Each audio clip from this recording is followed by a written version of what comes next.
as the Commissioner of Police, I could easily give all the crime plans.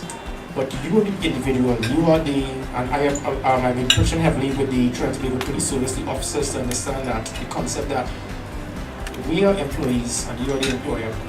We work for you all. But for us to be able to be successful in our objective, which is to protect and save with pride, is to be able to get input from you. Now, we're looking at the long-term basis with crime. On many occasions, if it is that we know what is the yardstick for our success, we can easily use statistics. Now, homicide, again, for example, is the ideal factor is the catalyst towards measuring the status of a police service in a country. And if that is the case, the last 5 years, the homicide rate every quarter for the last 5 years has gone up. But I'll be the last person to come and speak statistics with you at this time. Yes, it is. Over the last, using the period this year to the same period last year, for the first time in 5 years, there's been a 13% reduction in homicide. But that means nothing to you.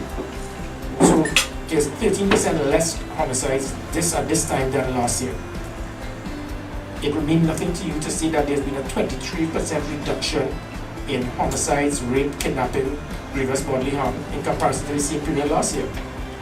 It would mean nothing to you to state that where we had hundreds of persons being kidnapped over the last decade or so, that in the last 8 months, every single person kidnapped.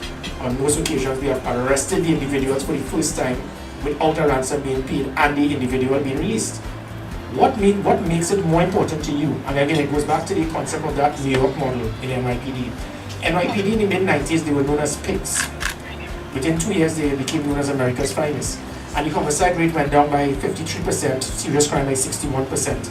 But for 2 years, Rudy Giuliani, Bill Bratton, Commissioner Bernard Carrick, they thought that they were achieving. The citizens in New York City did not feel a thing. So the crime rate going down, they still felt the perception and fear of crime being there. As we will go along, that will go down because a commissioner is not supposed to be liked by everyone. Because there's going to be a percentage in this population that benefit from crime. The illegal payway gambling, for example, we have reports that it's over $3,000 million per annum that is used through illegal payway gambling. $3,000 million. Correct. And when that happens, it means that is $3 billion we lose that can come to us. And we sit back and we watch it. So what we do is now try to make sure for special events, every single thing I do is an operation. It can't just be a feeding frenzy. For Carnival, it was not by chance, it was regarded as the safest carnival ever. It was a lot of work. I looked at every single corner, area, place the officers, and I could promise you it would be better. I can't have police officers out in the streets without a radio.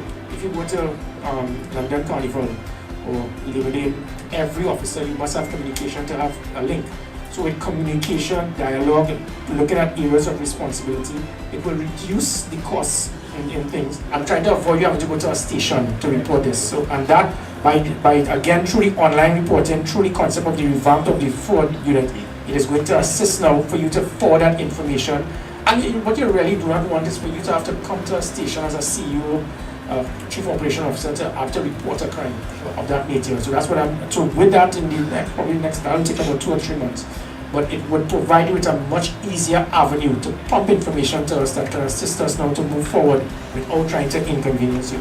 So the concept what I'm doing now is to minimize the need for people to go to police stations. In Europe and North America, people do not go to stations anymore. It is a delivery service. So what we are doing now is having an improved 999. With an improved 999, it means that you have a concern, you call. We can now prioritize your call based on somebody checking, causing them to stay up at 4:30 in the morning, or there's a domestic violence matter, so that based on the priority of the call, the emergency response vehicles can be there.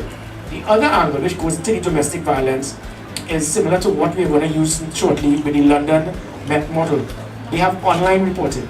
So you report online, whether it is fraud, domestic violence, whatever, it then immediately is filtered to that unit.